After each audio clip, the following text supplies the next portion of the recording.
hello there. Hi. Happy Sunday, friends, lovers. This is 5 Minutes with Robert Nasir, and I am Robert Nasir. You're Robert Nasir. That's right. I am joined by my ever delightful and charming and lovely co-host Amy Nasir. Hello, I'm Amy Nasir. And I'm joined by all of you in the chat. So let's start talking it up, because the favorite part of the show is the chat. This is 5 Minutes with Robert Nasir. Today is February 7th, 2021. Wow. The 38th day of the year. I'm so glad we're in February. Because, It's you know, nice. the day of the year sounds silly when you say, it's January 7th, the 7th day. Well, of course it is. But no, February 7th, the 38th day of this amazing, exciting, full of possibilities, brimming with adventure year. Oh, it's just too much. Y'all are feeling it, right? Well, I am feeling it. 327 days remain to actualize those possibilities, manifest the many cherished dreams that you hold with us. And barring that, there are 321 days until Christmas. And 10 days until Lent. Oh. Yes. Is that what you get out of your dryer? Yes, your belly Lent. No, it's time to think about what do you want to give up for 46 days in order to show your devotion to whatever it is you believe in. Bunnies. Yes. That's right. I've given up a lot of things for Lent in the past, and like all hope at self-improvement and all sorts of things like that. But this year I'm making a list. Most people do. You know, after they fail their New Year's resolution, they're like, I'm giving up all hope for improvement. It's pretty tough if you start off the Lenten season with Fat Tuesday. Yes. Because I find that it's not the best way to start off a season of not doing something by doing something. That can make it tough. But yeah, Lent runs for 46 days from February 12th to April 3rd, and I'm going to make something out of it. Now, anybody who knows me knows I'm not Catholic. To say I'm not Catholic is an understatement. I'm not anything remotely associated with Catholic, but I am Catholic. My maiden name is actually in the annals of the Catholic Church, where it stands that I am confirmed. Except I'm really not. Well, I was baptized Catholic, but I was never confirmed. I never got that far with it. But I'm actually going to use the Lenten season for my own nefarious purposes. So I'll be making up a list of things that I'll be giving up for Lent, and I'm going to have some fun with it. Anybody wants to join me, think about what you'd like to give up for 46 days. But there are, and this is more serious, more grounded, more reality-based, there are 7 days until Valentine's Day. As you know, if you're a member of Amy's Valentine's Day Fun and Second Halloween group on Facebook, some of you have already received your Valentine's cards. It's getting a little late, but I'm thinking if you send Amy an address, yes, she might get a card out to you by the 14th. I think that is doable. Mm-hmm. And I mention that because next Sunday's show will include some Valentine's Day fun to look forward to. That's definitely going to happen. We're still planning the episode. I can't tell you everything we're going to do because I don't know everything we're going to do, but it's going to be great. Incidentally, today being February 7th, February 7th? Sip of that coffee there. On this date, Beatlemania hit the shores of the United States of America. This is the day the Beatles landed. Why am I getting hair stuck in my mouth? Sorry about that, kids. This is just technical difficulty there. The nature of being a human being and organic and having hair. You know, you shouldn't shower half an hour before you do a show like this, unless you have a hairdresser. And surprise, surprise! Thank you to the Patreon supporters, but I can't afford a hairdresser. Yeah, no makeup, no hair and makeup yet. Actually, if I had a hairdresser, I still wouldn't have a hairdresser because I'd be like, if I had the finances for a hairdresser, you can't get this look with a hairdresser. This takes an act of nature or a violation of nature. But anyway, on this date, Beatlemania hit the shores in 1964. Pan Am Yankee Clipper Flight 101 from London Heathrow lands at New York's Kennedy Airport. And Beatlemania arrives. It was the first visit to the United States by the Beatles, the British rock and roll quartet that had just scored its first number one U.S. hit 6 days before with I Want to Hold Your Hand. Now think about that. I Want to Hold Your Hand hits number one on the charts 6 days. Mm-hmm. Now, the Beatles weren't brand new, and before it had hit number one, people were finding out about the Beatles, but it was that short a time between hitting number one. The Beatles arrive at the airport, and everybody is screaming and fainting. It was like a Ron Tool and the Capitalists concert. It was amazing. At Kennedy Airport, the Fab Four, dressed in mod suits and sporting their trademark pudding bowl haircuts, were greeted by 3,000 screaming fans who caused a near riot when the boys stepped off their plane and onto American soil. And, in 1964, they hadn't even done their most interesting music yet. So never underestimate the importance of the Beatles. Where would modern karaoke be without the catalog of Beatles songs? Nowhere. Everybody knows Yes is my favorite band, but sometimes actually I would have to say the Beatles would be my favorite band. There's a link to more information about that 1964 arrival in the show notes. Also, Bonnie says that she saw the Beatles at Olympia. Oh my God. That's amazing. That is amazing. That's wonderful, amazing. wonderful. And also Linda, who will be able to join us just for a brief time today. Thank you, though. Thank you so much for being here, Linda. She says she's going to be giving up Lent for Lent. Good. I gave up self-sacrifice for Lent, but that kind of ended the Lenten season for me, so.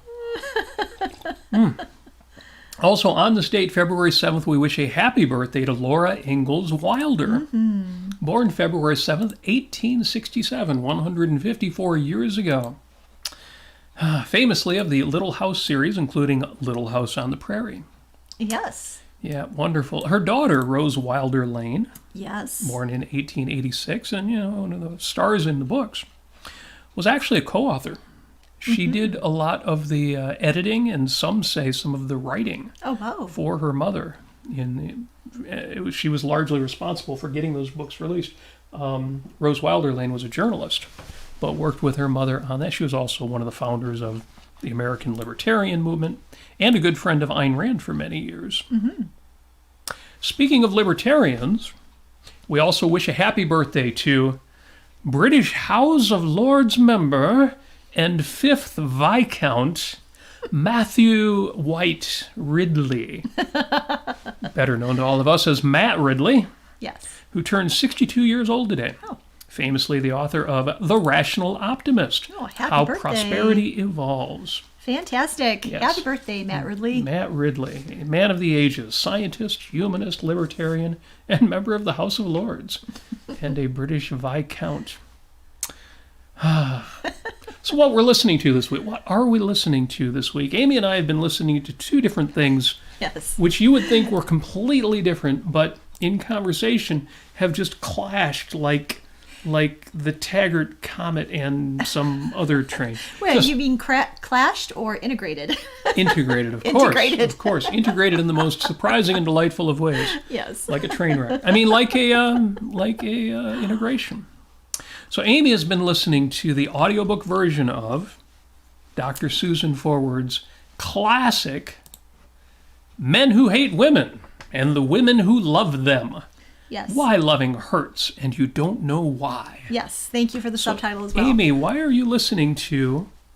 Are you trying to understand me better? Why would you be listening to Men Who Hate Women and the Women Who Love Them? Oh, yes, Robert, you're such a woman hater. Tell us about this book you're listening. You've talked to me about this before, but this week you're actually listening to it again after many years. Oh, my gosh. I'm not even telling you how many years or decades since I've read this book. Last I read it was when I was 15. You were 15? Yes. How did you come across this book when you were 15 years old? My first boyfriend was not a nice person. And he was abusive. And thankfully, I have my mother to thank for this. She took me to a counselor at the time who gave me this book. And I read it and I thought, whoa. So it basically gave me an understanding of what self-esteem is. How people try to gain their self-worth or their self-esteem or feeling good about themselves through other people, and the kind of horrible, nightmarish havoc that can wreak in a person's life who is expected to be the emotional support of somebody who is extraordinarily insecure and can be, very emotionally unstable, who hasn't, a person who hasn't learned, like a narcissist or a second-hander, who hasn't learned to actually introspect, and they really don't believe that introspection is and untangling their thoughts and feelings is something that they can actually do. And therefore, for whatever reason, if it's basically a childhood trauma that they had with their parents or with a relationship down the line, they've somehow learned that that relationships and love basically means not a trade, but just a constant taking from another person. And so in re-listening to it, I listened to it this weekend, and it was very interesting. Now, you originally read it because you had a kind of self-destructive boyfriend who was trying to drag you down with him. Oh, yes. What prompted you to reread it this week? There was a celebrity in the news, and then there were some stories about the women who have been with the celebrity, and the stories I know that who they you're told. talking about. A musician, who some of us might not use that word to describe him. But does he actually play instruments? I don't know. But anyway, so I was reading these stories from these women, and it really brought back a lot of the kinds of things that I went through. This was a relationship that I had for less than a year, thankfully, that I got out of after reading this book, and it was really an epiphany. It really taught me a lot about myself and about other people, and how oftentimes when somebody's being mean to you and ugly with you or insulting or belittling, you know what? It's actually not about you. It has nothing to do with you, which is something that took me a long time to learn, but it has nothing to do with you. It has everything to do about their needs or their kind of twisted and irrational needs of other people. And I think of, relating this to Atlas Shrugged, think of James Taggart and Cheryl Taggart and what he did with Cheryl.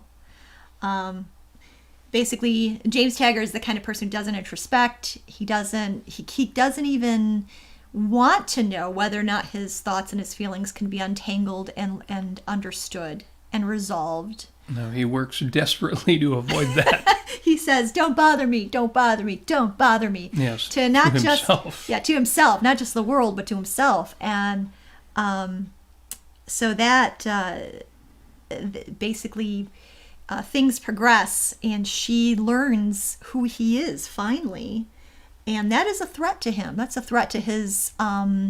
I wouldn't say it's a threat to his self-esteem. It's a threat to the method of what he feels is how he gets his self-worth. Because it's not really self-esteem. It's kind of a respite or a relief or alleviation of the kind of pain that he goes through in life, because he doesn't actually want to know himself or the world, or to learn to even really like himself, actually. So for those of you who are not watching, Robert just got off the couch. Or I should say he just went and left our studio for a second. Yes, I'm off camera.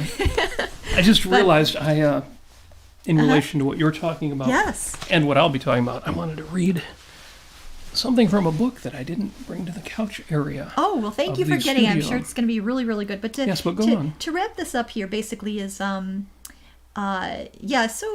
you've got somebody who. Well, a lot of people know these people as narcissists, and in the book, Men Who Hate Women and the Women Who Love Them, she refers to them as misogynists, and she focuses primarily on how men are abusing women. Well, this can go the opposite way, where the woman could actually be the narcissist. And I've only read excerpts and a lot of reviews. Yes. And it's interesting because some of the reviews were very critical that the book presented it one way. Mm-hmm. But a number of the reviews said, no, you don't read this book just because of bad romantic relationships. Right. That the advice in the book applies to friendships. It applies to romantic relationships in reverse. Yes. With the kind of woman who has zero empathy and a desire to be controlling or abusive. Yep. Yes. So, when I read it, I just kind of substituted the word misogynist for narcissist or second-hander. Somebody who is just trying to get some kind of validation or self-worth from the praises of other people. And when that person, basically, let's see here, let me find out where I wrote this. But basically, yeah, so a narcissist is desperately dependent on the people closest to him. But the narcissist understands in some foggy way that the person closest to him is a threat to his false identity. So in order to keep himself blind to the fact that he has this false identity, he will seek to control that person who might be able to see the truth that the narcissist is a terribly insecure and emotionally unstable person who will not or cannot refuses to see themselves objectively. And what I mean by seeing yourself objectively is naming the emotions that you feel, writing them down, and trying to figure out what thoughts or experiences gave rise to those feelings. But if you have a person who has been non-introspective for many, many years and has a habit of evasion, that's going to be really difficult, and they're going to need some major help from a professional. But for people who are in that situation, again, I highly recommend this book. Even if you haven't been in this situation before, it's really good to know. But if you are in this situation, the first thing you need to do is be objective with your feelings. Be objective with who you are. What is the reality? Write down all of the insults and belittling comments and everything that somebody's giving you. Write that down. And then seriously ask yourself, is this really true? Is this really part of reality? Am I really a horrible person? Am I really, whatever these motivations this person is ascribing to me, is this really me? And then you can get a sense of control over it. And then the book will kind of take you through how to reassert the power of choice in your relationship, and will give you that power to set those boundaries. So anyway, there you go. And I should tell you, if you've been through something like this, if you've been a victim of this, an actual victim of this, just be warned that the book does have a lot of anecdotes to it, and it can bring up some unhappy memories and some feelings that can be a little bit more intense. So, trigger warning. Trigger warning. Yikes. But truly, it's a very, very good book. Well, the nice thing about triggers is if they hit close to home, that means that something important was touched. Yes. And there may be some value just in that. Excellent. So, men who hate women and the women who love them. Well, what I've been listening to this week is Lewis Howes' podcast, The School of Greatness, his episode 1066. So this is going back a couple weeks ago. And he had an episode with the, he's an industrial consultant, he's a college professor, he's a writer, a gentleman named Adam Grant. Okay.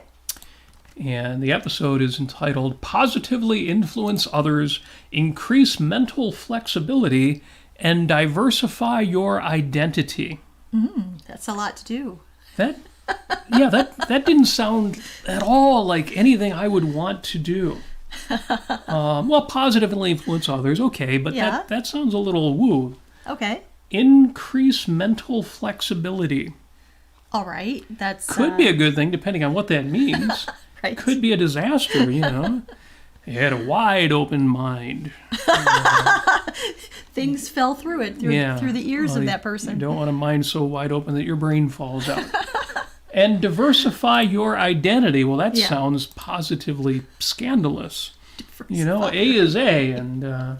be all things to all people. But all three of those can be taken in a good way if you are creative enough. And it turns out that he does mean good things by them, the writer Adam Grant.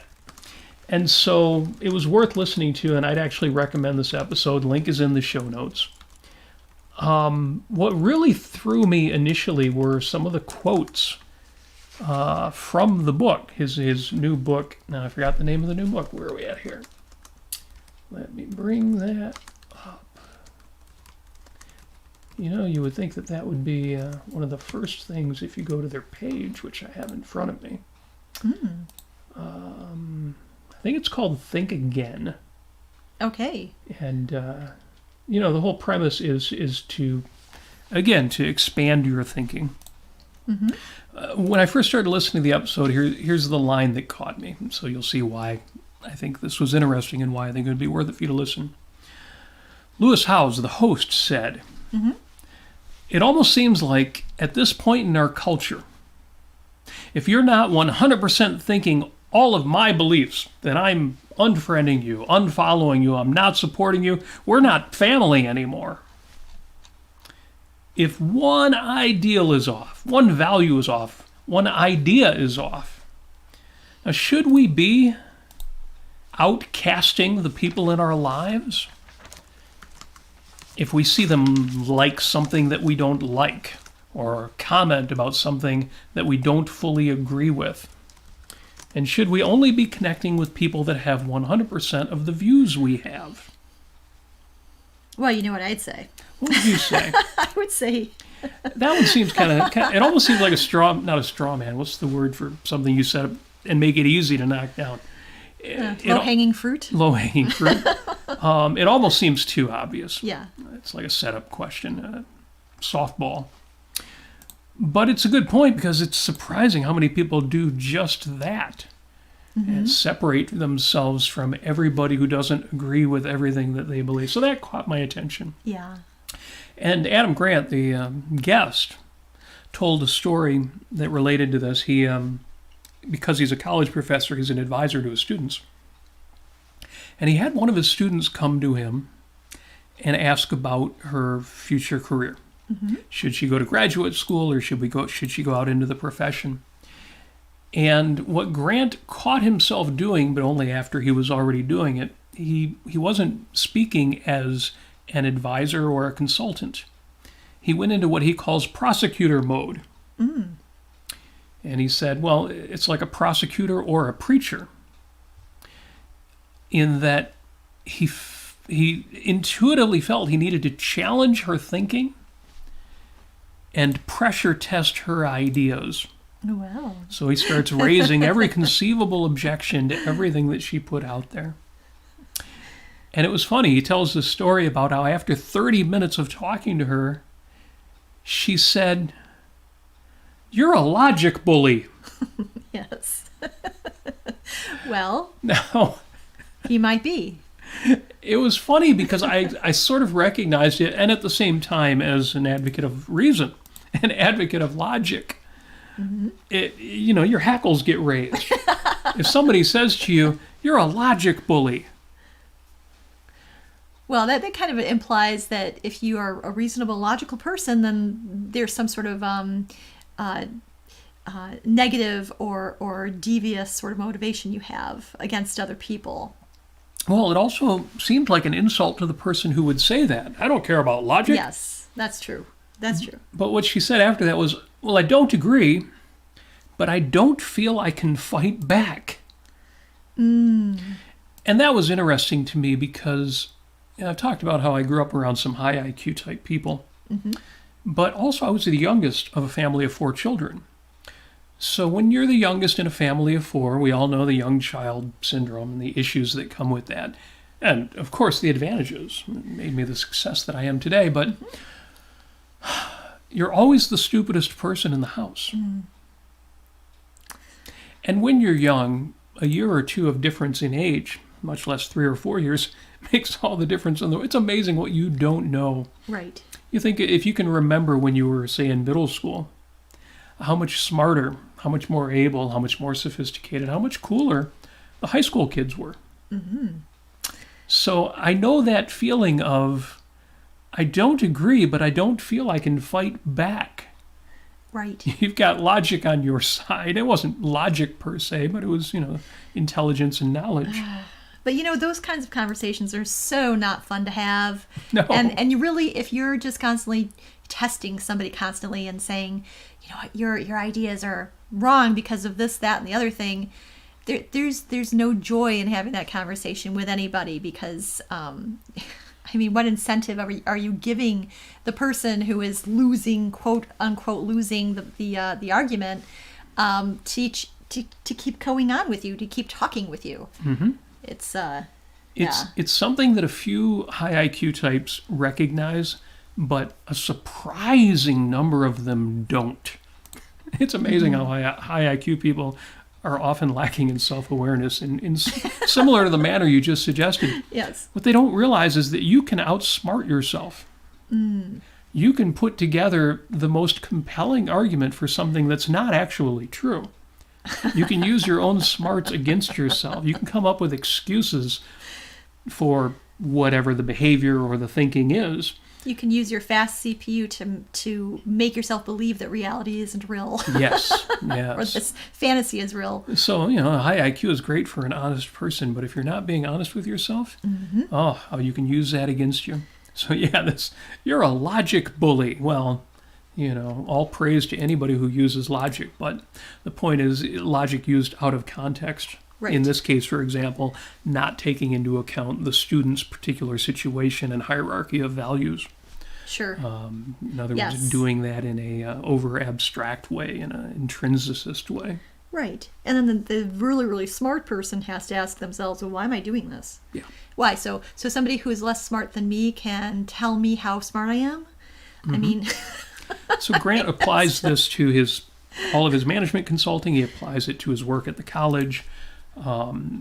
It's clarifying to think about thinking, and he's very good at that. One of the quotes was, the purpose of learning this is from the new book, the purpose of learning isn't to affirm our beliefs. It's to evolve our beliefs. Now, this is kind of the central point, the big takeaway for me. And it sounds like it applies very limited, but the purpose of learning isn't to affirm our beliefs, it's to evolve our beliefs. Well, what I see in myself and a lot of other people is you reach a certain point of knowledge in your career or your field, or you reach a certain point of knowledge in philosophy, where you think, oh, now I've got the truth. Yes. And if somebody tries to teach me something more, they're pulling me away from the truth. They're trying to teach me something false. There's nothing left to learn. There might be some details, but if somebody tries to change my mind about something, that's corrupt, that's bad, or it's a waste of my time. I've felt this at certain points during my IT career. Yeah. When more knowledge would simply water down my expertise. And, I've had that feeling philosophically as well. And I have to realize when somebody says you're wrong, it doesn't necessarily mean you're wrong. It may mean that there's more than one way to think about something. Right. There's a broader context that can be applied. There are creative solutions to problems, even though you think they're either or. So I really appreciated that quote. The purpose of learning isn't to affirm our beliefs. What would be the point of learning if all it's going to do is say, oh, yeah, you're right. Right. Can you imagine going to a class where every day the teacher came in the door, he raced to the blackboard, got a piece of chalk in his hand, and wrote on the board, "You're right," and then left? Well, not only that, it makes you, basically it's a stupid assertion to say, I know everything, there's nothing left to learn in the world. Right. There's so much to learn. It's a stupid assertion that I've made, yes. And so I try not to make that assertion. I'm sorry, I didn't mean to call you stupid. I was just having fun. No, but yeah, it reminds me, if you don't mind me butting in here, it reminds me of I forget exactly what the quote is, but the idea is that the more you learn, the less you know. The less you know, and yes. Which drives me nuts. I'm like, are you really kidding me? But that's where I was going next. Oh, what is it? So it's good that you said that. The more I learn, the less I know. Yeah. I did a cover version of George Harrison's Beatles song, It's All Too Much. Oh, yes. And that is a line in that song. That's right. The more I learn, the less I know. Well, what the hell does that mean? Yeah, really. That knowledge is ignorance? Right. Well, what it really means is something else. And in relation to that, there's another quote from the Adam Grant book. You don't have to believe everything you think. What does this mean? What does that even mean? Actually, Froda chimes in. He says, the more you learn, the more you can learn. That's right. Well, especially if your foundation for learning is rational and you have the idea of principles. Well, we'll take all that for granted, Yes. but that idea that the more you learn, the more you find out there is to learn is what is generally, from the better people, what they really mean when they say the more I learn, the less I know. Yeah. What they really mean is exactly what Froda is saying there. The more you learn, the more you can learn. The more you learn, the more you find out there is to learn. Oh, but it's like the more adventures you go on, the more adventures you find out there are to go on. True. Yes. Yes. And in that sense, it's all good. The problem is, not to pick on my boy Lewis Howes or the author Adam Grant, but these guys, they're very good in psychology. They've got some good wisdom disciplines. They're not that good in philosophy. So they say things that imply the appropriate meaning of a phrase like that, and then they'll say other things that imply the woo crazy opposite of it. And the more I learn, the more ignorant I am. That's why everybody should read Introduction to Objectivist Epistemology. Yes. Or just be rational, okay? Well, this is a thing, though, is that a lot of people are not familiar with using principles or seeing things as essential or fundamental. So, in Objectivism, despite what you may think of it, about the actual content of it, or misrepresentations of the content, or however, the thing that I most got out of it is the method of thought, and the rigorous and the rigorous and logical way of actually drilling down to the essentials of some ideas and being able to integrate ideas that I never thought I could integrate, and basically expand those into general principles that I can apply to other things. And you know what? It's so orderly. You've got the 5 branches of philosophy. You have everything. It's just so wrapped up, so nicely put, so well integrated. And I am just so very grateful that I was actually able to read that and understand it. It's very understandable in Objectivism, and it's such a helpful tool. It's such a cheat sheet. Honestly, sometimes I think to myself, maybe I'm not so intelligent. Maybe it's just because I have a very organized way of dealing with ideas. But that is part of the power of your mind, is to be organized in that way. Yes. So you can see why my long-term project is to take the greater wisdom that's out there, broader than philosophy, but apply rational philosophy to it. Yes. In fact, it's funny that the corrector, John, just chimed in. Hey there, John. And he had chimed in on my thread where I just put the word believe, and then some folks gave me their ideas of what that means. Because I was left from this quote here, you don't have to believe everything you think. Thinking, what do people mean when they say believe? Versus what do they mean when they say they think something or they know something? Right. And I pointed to a couple things in that thread, but that was really just a stub for some creative thinking. I will be doing more on that. All right. I will definitely be doing more on that because... So when you posted that, I really thought that a belief is... I mean, if you want to put it in positive terms, yes, or objective terms, I should say, it's a conviction. It's not just a thought that you have or an idea that you hold or a philosophy that you adhere to.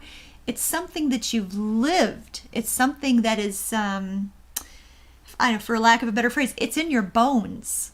It is a lot of it's automatized. A lot of it is it's something that it will always be with you forever. Yes.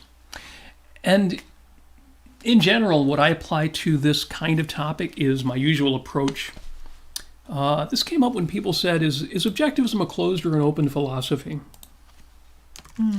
Yeah. And as people know, my answer to that question is, well, tell me what you mean by a closed philosophy. Right. Tell me what you mean by an open philosophy. I'm not going to get in a big argument about this until I know what you're even asking. But a lot of people don't. As soon as you say, is Objectivism an open or closed philosophy, they immediately get out the pitchforks, whether they're trying to tear down the objectivity of the philosophy or they're trying to hold it up. But they're having a conversation that they don't even know what the words mean. Yeah. So the same thing here. If somebody says to me, you don't have to believe everything that you think, first thing to do is say, what the hell do you even mean by believe? What do you mean by think? There was a good reference, maybe I pointed to it, maybe somebody else did, who knows, who cares, who suggested that when you say that you think something, the implication is you are thinking about it, and even if you think that it's true, it's not fully integrated with everything else you think. It is thinking. It is what you are thinking at the time. Belief is something that you believe to be true. And know is something that you know with certainty. So they would go in that order. You think things, you believe things, you know things. So it's that possible, probable, certain. Yes. That's what that is. So if I'm having this conversation and I can define my terms in advance and say that, and then somebody can say, well, you know, you don't have to believe everything that you think. You don't have to take as a broad truth a conclusion that you've just reached. Right. ... until you integrate it, until you determine if it applies in the context you're dealing with. Then all of a sudden that makes sense, except once you make that make sense, I'm not sure it really says very much. Then again, we have done whole shows on the idea of context keeping, so there is value in that. So the point is I will be doing more on this. I want to take all of the stuff that I think trips up a lot of these podcasters and psychologists and industrial consultants and life coaches, and the parts where the woo takes them way off track. I want to bring that back. I want to say, is there any value there? And if not, oh no, this part's wholly woo. Anytime you hear that, throw it out. Yep. This part here would be valuable if it was understood properly. So when you hear this, think that. Yes. And this other part here is absolutely invaluable. And people who only study philosophy don't get this, and they need it. Right. So that's my project. And that's what I'm going to be working on. As we go through over time, I'm going to be looking for help from all of you listening. Yes. We need your help. We'd love to hear from you. And just to wrap up the conversation on belief, I'm actually going to quote John.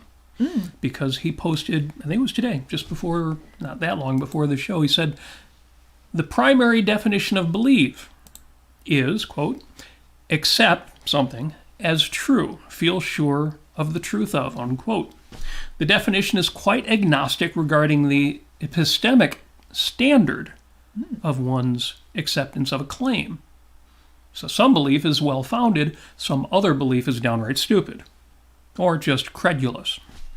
A credulous person is an easy believer. And then he very cleverly wraps up by saying, don't be easy in sex or in belief. Have some standards. One must learn to say no to some sex partners and to some ideas. Very clever. I couldn't resist quoting that. Thank you, John the Corrector. Very nice. That's Froda says, aside from awareness of there being more to learn, there is also accessibility. If one does not have the requisite knowledge to learn something, one may be aware of it, but when does not having the building blocks to begin really learning? My martial arts practice allowed me to be reminded of this, that knowledge is hierarchical, and that this informs the effective sequences of learning as well as the methods. Good. Yeah. Good. Yeah, on YouTube, Dennis writes, in 1979, I realized that I needed to know how to think. At the time, I thought that learning philosophy was exactly the answer. I read all of the popular philosophies and never really understood what knowledge was. Until in 1983, I read Atlas Shrugged. Yes. Well, that sounds like that's my a hell journey. Of an advantage. Sounds like my journey, at least in microcosm. I didn't know what values were what that even meant until I read Ayn Rand. Which is interesting, since value is that which one acts to gain and or keep. But I didn't understand the idea of objective value. Yeah, well, one that sustains or helps you or enhances your life. I'm being a little bit silly because value is so much more than the definition. I thought it was a willy-nilly desire or kind of subjective desire. Well, I act to gain and keep, junk food. Yes. Keep it out of our house, maybe. Jennifer says, could a belief be faith-based instead of reason-based? Yes. Absolutely. Absolutely, yes. And again, that's why I think there's a whole project here of reclaiming valid concepts. And for the ones that are mixed, like at least culturally, like belief, to say, well, if you're going to use the term belief, here's a rational basis for that. Here's why the word has value as opposed to simply referring to your knowledge. Mm-hmm. And here's how to separate out the hooey. And some of these words, and belief might be one of them, are going to end up such that my recommendation would be you can't really separate out the hooey, don't use the word. Mm-hmm. But I don't think belief has, heck, I'm still trying to reclaim faith. But that one might be impossible. Yep.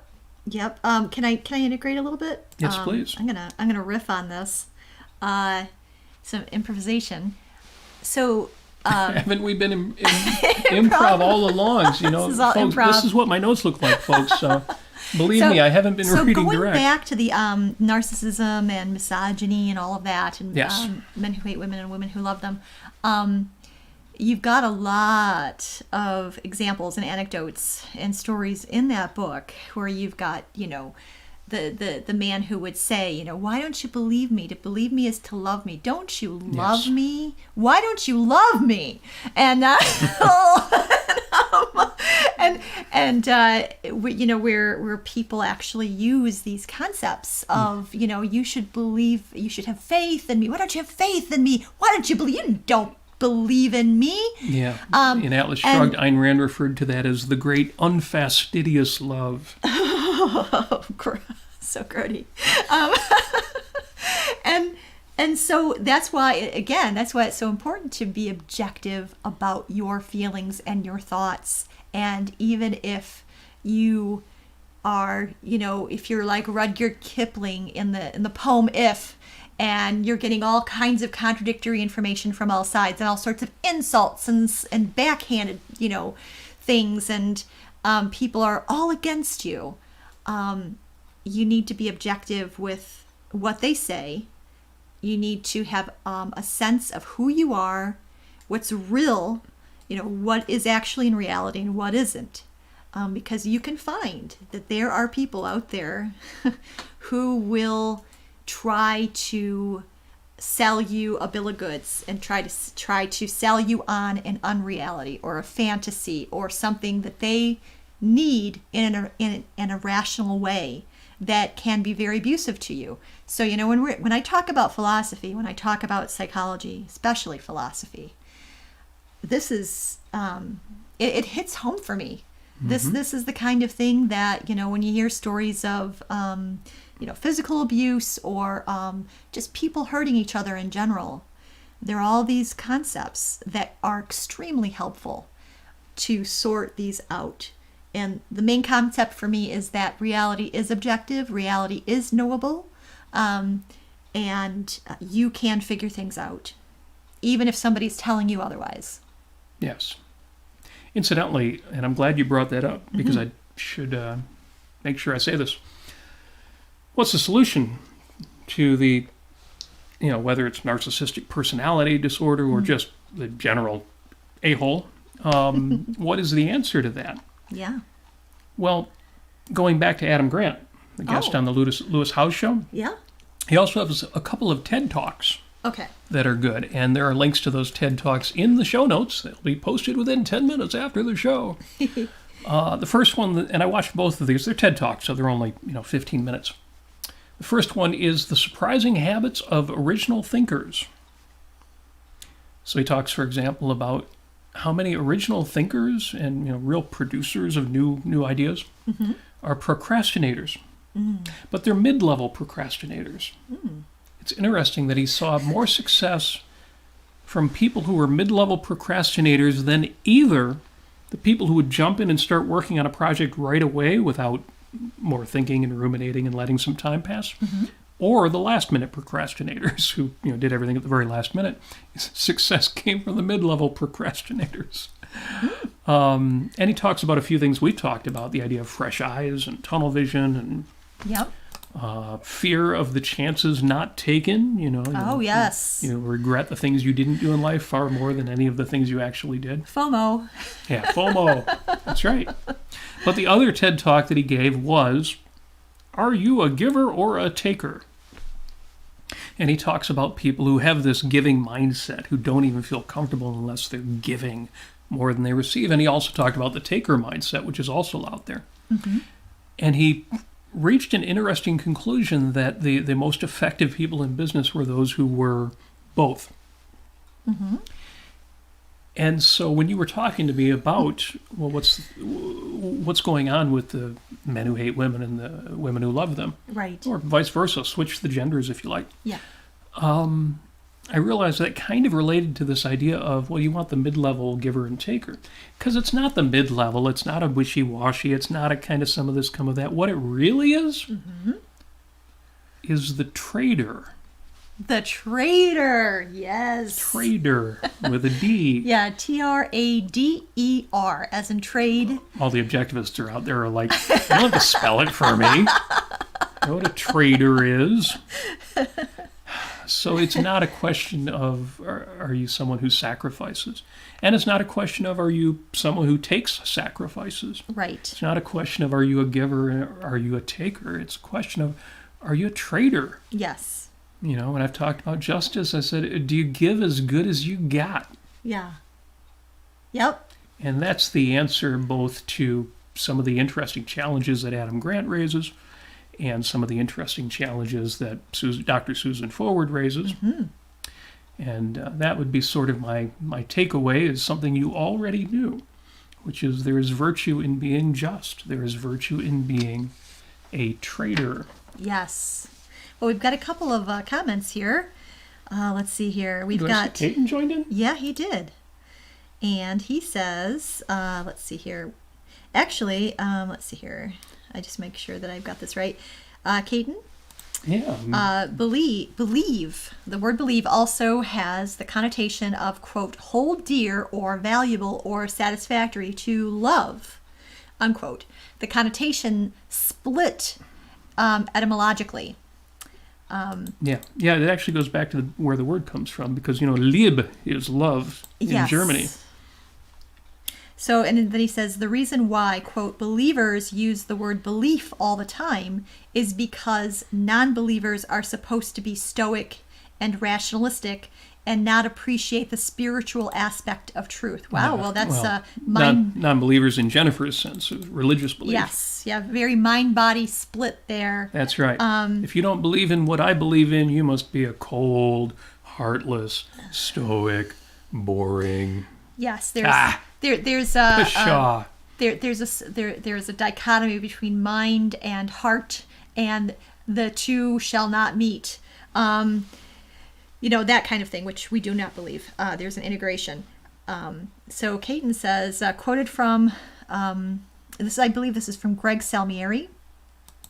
I think this is Journals of Ayn Rand. Oh, is it? Chapter Greg Salmieri, this companion to Ayn Rand. Okay. No, I'm sorry, you're right. This is from the journals, so this is... Yeah, I think it was quoted in Salmieri's book. Got it. So this is from Ayn Rand. Quote, a perfect clear understanding also means a feeling. It isn't enough to realize a thing is true. Yes. The realization must be so clear that one feels this truth. For men to act on feelings, not... No, wait a minute. For men... No, actually, this doesn't sound like Ayn Rand. For men act on feelings, not on thoughts. Oh, okay. Every thought should be part of yourself, your body, your nature, and every part of your nature should be a thought. Every feeling a thought, every thought a feeling. Well, that would be mind-body integration. Yeah. Whatever the details, it is clear that Rand thought, this is going on from Salmieri's book, whatever the details, it is clear, that was Rand, that Rand thought that there is some cognitive process that makes it possible for a human being to invest himself in a value and to experience a range of attendant emotions. Performing this process, being so invested, and feeling and acting on intense emotions seems to be what Rand means by living, as opposed to merely existing. Well, it's funny. I've had a conversation about about Howard Rourke and Atlas Shrugged in a couple different contexts, and I've mentioned that people often miss how passionate Howard Rourke was. There are people who describe Howard Rourke as stoic or cold, and unfortunately that's how he comes across in the black and white film. Yeah. And what those people miss is the book opens with the words, Howard Rourke laughed. He's standing up on a cliff. He's naked. Naked. And naked jumping in the water, yes. Which is, how he would spend his afternoons. Right. And this is a passionate man. This is somebody who does experience his thoughts and emotions integrated. It's unfortunate that so many people miss that. And to me, the book makes no sense. The Fountainhead makes no sense if you don't get that Howard Rourke is somebody who experiences his values viscerally. Right. So even though I can see why Greg Salmieri would be quoting this and then saying, well, that's interesting that Ayn Rand would say people act on their feelings. The premise of the journal entry to me is the feelings are so integrated. They're acting on this unified thought and feeling. Yes. But it's an interesting, and I'll have to look more into that since we've got the book. I'll have to look more into that. I definitely thank you, Caton, for bringing that up, because I was not familiar with that. Yeah, thank you, Caton. You are a font of all sorts of cool information. But yes, Howard Rourke laughed. Yes. Take that with you. The next time you read The Fountainhead, just take that line with you through the book. And everything makes much more sense. And, of course, it's much more wonderful an experience of reading the book. Yes. When you realize this is a man of extraordinary passion. That is so true. The only people who see Howard Rourke as cold are the people that he doesn't care about. Right. I told this to the group the other night. When Howard Rourke says to Ellsworth Toohey, and Toohey says, hey, we're alone here. Why don't you tell me what you think of me in any words you wish? And Howard Rourke says, but I don't think of you. He's not being snide. It's not a snip. It's not an insult. Yeah. He's not angry. He's not being snarky. It's a genuine, honest answer. But I don't think of you. He's not even curious about it. He's not like, but I don't think of you. No, it's just, he doesn't care. Yep. He's got bigger fish to fry than Ellsworth Toohey. He's got real passions in his life. Anyway. Yes. Thank you so much for bringing that up, Kate. Thank you, Caton. That's a fascinating passage that once I reread the journals and read that in the companion, there may well be a whole episode we can mine this for content. But I'll tell you what, next week, next February 14th. Oh, yes. We need to talk about Valentine's Day. Yes. We need to talk about love. Love. Because we have not yet done an episode on love. Yes. We did an episode on unconditional love. You should go back and listen to that one. Mm-hmm. Once we get transcripts online, then you could go back and read it. We did an episode on masculinity and femininity. Yes. Which is somewhat related to what we might talk about on Valentine's Day. But we have not yet done love. Love. It's so wrong to make fun of that word. The most important idea is to value something. But it's all too much. George Harrison would say, I know. It's all too much. I know. I was going to break out into the old nursery rhyme, the KISSING. First comes love, then comes marriage, then comes baby in a baby carriage. Oh, so do join us next Sunday, because we will be here, even though we should be out on a super romantic and fun and sexy date.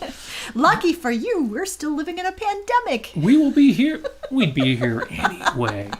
I don't care how compelling the draw. We will be here to see you. You know why? Because... we like you. Well, and that we owe it to our patrons. Yes, we owe it to our patrons. So... oh, wait. I almost left out my Post-it Note of the week. My Post-it Note of the week is not nearly as positive as we seem to be wrapping up the show, because my Post-it Note of the week actually says, and I wrote this, I didn't write this today, I didn't write it when I was putting the notes for the show together. I wrote this in the middle of this week. Oh. When things were not proceeding as well as I'd wanted, and I really needed to jump up my game. I wrapped up January with some degree of success. My physical fitness goals are right on track. Mm-hmm. I dropped 8 pounds, and Yay! I got a little more form to my form. But a few other things didn't really come together. So my Post-it note that I put together in the middle of this week, and which I'm going to keep up for the rest of the week, says, "Is that the best you've got?" Now, just like... but I don't think of you. There's more than one way you can read that. Yes. And to me, it's a positive encouragement. Yes. When I ask myself, how am I doing this thing I'm doing right now? Remember, you should always know what you're doing, know why, know what your intentions are. I'm also now asking myself, wait, is this the best I could be doing this? Could I pump this one up? Well, I know what you can do to make it even better. We can talk about the fact that our podcast is syndicated on Google and Apple, and you can actually listen to us on 2 times speed if you want to, so you don't miss us. You can go to you can do that on YouTube too. You can do that on YouTube. But on Apple Podcasts, and all those, it's easy. You just hit 1.25x, and you can still understand everything, but you cut a quarter of the time off. Yeah, so you can be doing the dishes. A third of the time off. What is 1.25? That would be 1/5 of the time. You got to do the math backwards, because that's only 20% of 1.25 or 125. Anyway, I'm the last person to be lecturing on mathematics. But you can. Do your dishes, clean your house, whatever, have us in your AirPod or whatever. And right. You can listen to us all the time if you want. Well, you should definitely go back and listen to the show on unconditional love, because that's a horrible idea that objectivists would be talking about unconditional love. Oh. God knows what they were talking about, and he ain't telling. So, yes. With that said, show notes will be online within 10 minutes after the episode. Questions or comments can be left in the 5 Minutes with Robert Nasir Facebook group. If you want to support the show in material, financial ways, patreon.com/Robert Nasir. Thank you so much to the people who already support the show. You're the best. We love you. It's not quite enough for me to quit my day job, but I quit my day job anyway, so help me out. And with that said, as always, we thank you for joining us. 1 week until Valentine's Day. Come back next Sunday. And between now, February 7th, and Sunday, February 14th, Amy Nasir, yes, and I, Robert Nasir, we wish you success. We wish you flourishing. We wish you the ability to figure out what the hell the word belief means, because Lord knows we're still working on it. But here's the thing. Don't stop believing. And as always, we wish each and every one of you, and yes, I mean you, the one who's thinking, is he talking about me? Yes, you. You. We wish you love. Mwah.